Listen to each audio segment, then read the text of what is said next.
자, 이제 오늘부터 인사청문회가 시작이 됩니다. 이제 줄줄이 청문회 대상 공직 내정자들의 청문회가 시작될 텐데, 지금 뭐 여러 가지 문제가 있습니다. 이제는 20일 동안 최대 8명, 많으면 8명의 청문회가 기다리고 있습니다. 그런데 이제 장관급 후보자 4명 있습니다. 유기준 후보자, 유일호 후보자, 홍영표 후보자, 임종용 후보자. 인사청문회가 이제 오늘부터 시작이 되는데 여야 신경전이 상당히 거셉니다. 먼저 이 여야 대변인들이 청문회 앞두고 어떤 이야기를 했는지 한번 들어보도록 하겠습니다. 청문회도 열기 전에 장관 후보자들에 대해서 적합하냐 안 하냐를 미리 규정하고 그에 맞춰서 낙인을 찍어서 정치 공세를 펴고 있습니다. 이 장관 후보자들의 대변인 노릇, 변호인 노릇을 하고 있자니 새누리당이 자기 역할을 못하는 것이다. 이렇게 경고하겠습니다. 자, 직전 청문회가 이완구 총리 후보자에 대한 청문회였는데 그때 상당히 시끄럽고 논란도 있었지만 국회 표결을 통해서 야당이 참석한 가운데 표결을 통해서 통과되지 않았습니까? 네.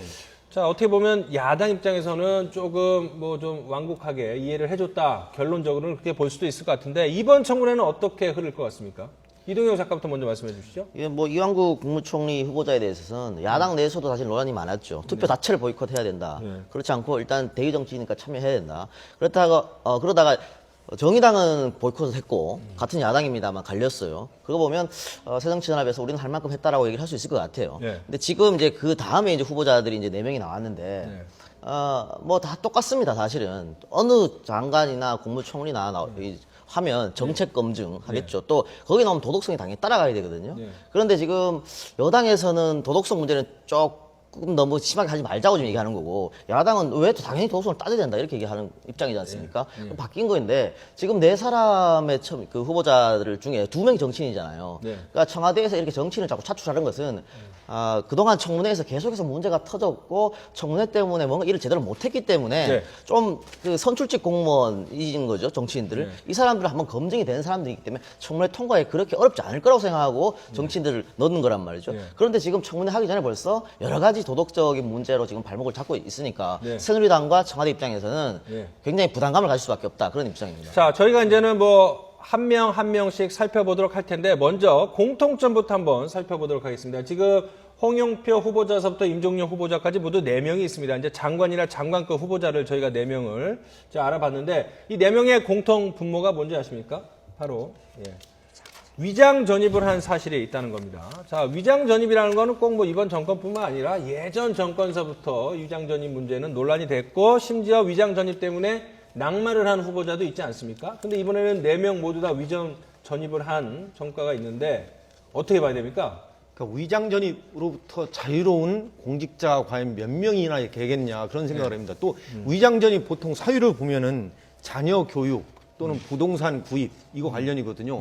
근데 어떤 분은 제가 보니까 무슨 운전면허증 하기 이따 위해서 질문 드릴게요. 그런 게 있더라고요. 예. 그래서 이 고위 공직자의 어떤 기준에 과연 위장 전입 이것이 결격 사유로 봐야 되느냐 안 봐야 되느냐 이런 부분도 어떤 좀 기준을 마련해야 한다고 저는 생각합니다. 자, 보시죠. 일단 유기준 해양수산부 장관 후보자는 위장 전입한 이유에 대해서 운전면허를 빨리 따려고 주소지를 옮겼다라고 했고 유일호 국토교통부 장관 후보자는 아들의 통학거리 때문에 주소를 옮겼다.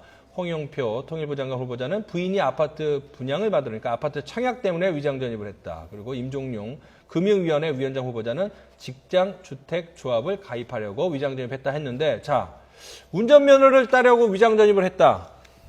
뭐죠? 잘 이해가 안 되는데. 네, 굉장히 좀 참신한 해명인 것 같아요. 그동안 그 위장 전입 사건이 사안 여러 가지 있었는데 이런 해명은 처음 본 것 같고요.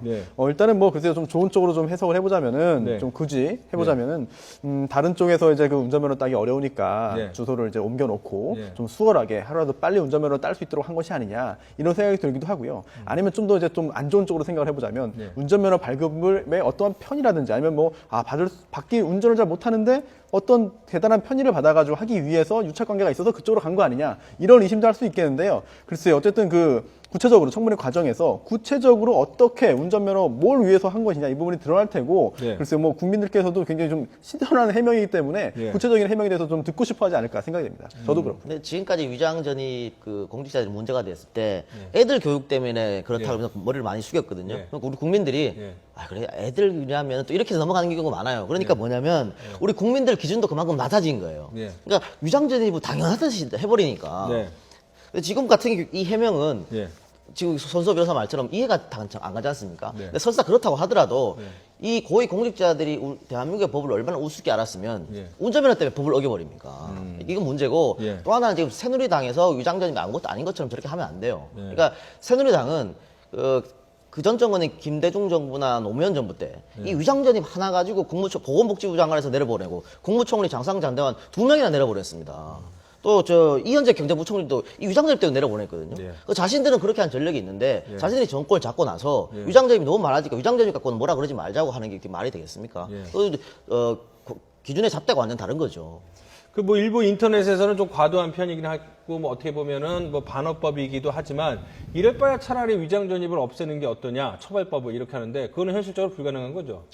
위장 전입하게 되면 주민등록법 취지가 무너지게 되는 겁니다. 그거는 있을 수 없다고 생각합니다.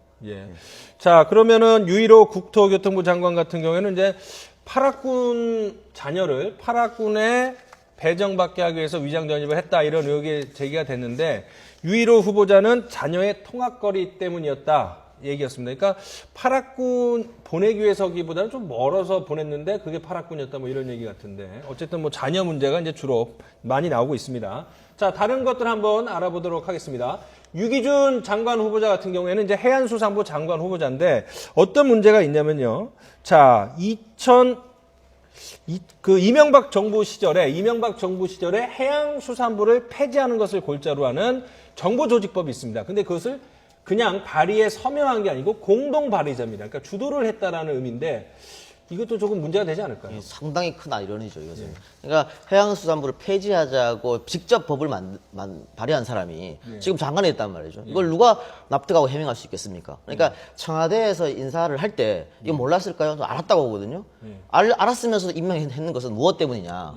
당연히 문제가 불거질 걸 알았을 텐데. 그것은 저는 청와대 인사 시스템에 상당히 문제가 있다고 그렇게 생각합니다.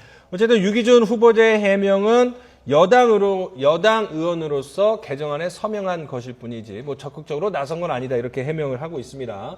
자, 마지막으로 한 가지만 더 알아보도록 하죠.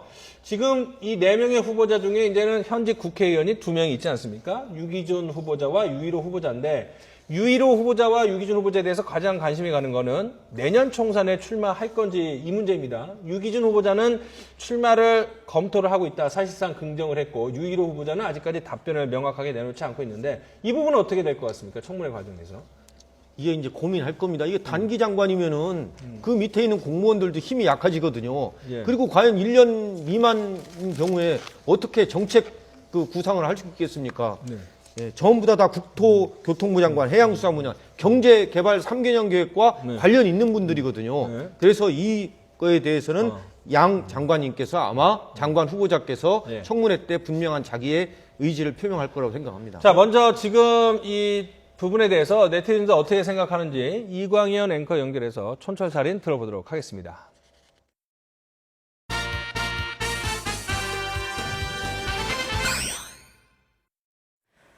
네, 장관급 후보자 4명이 모두 위장 전입을 한 사실이 드러나면서 위장 전입 그랜드 슬램 달성을 축하한다는 비아냥이 거세지고 있는데요. 한번 보실까요? 자, 한 네티즌은 위장 전입, 강남 파락군, 국토부 장관 성공적이라며 배우 이병헌 씨 유행어를 패러디하기도 했고요. 또 웬일로 병역 의혹이 없나 했더니 4명이 함께 위장 전입, 역시 우리 장관님들이라며 비아냥 거린 네티즌도 있었습니다. 그런가 하면 아예 위장 전입을 합법화시키자 웃지 못할 의견을 내놓은 네티즌들도 등장했습니다. 이럴 바엔 위장 전입 합법화해서 너도 나도 위장 전입하는 세상을 만듭시다라며 목소리 높인 네티즌도 있었고요. 또 서민의 위장 전입은 불법이고 공직자 위장 전입은 합법이냐며 이중잣대를 지적한 네티즌도 있었습니다.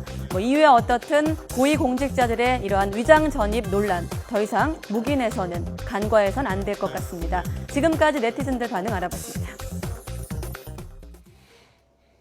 자, 이제 오늘부터 시작되는 장관 후보자 이 4명의 인사청문회가 있는데 4명 모두 위장 전입을 한 경력이 있습니다. 이 문제 어떻게 해야 될까? 지난 정권에서는 이 문제로 낙마까지 한 사례가 있는데 어쨌든 우리 사회에서 이 부분에 대해서 명확하게 뭔가 좀 기준을 정하는 것이 여러 가지 불필요한 소모적인 논쟁을 피해갈 수 있지 않을까. 물론 이 장관 후보자들이 위장 전입을 하지 않았다면 그게 가장 좋을 텐데요. 그런 후보자를 찾기가 힘든 게 현실이자 현실적인 고민일 수밖에 없을 것 같습니다.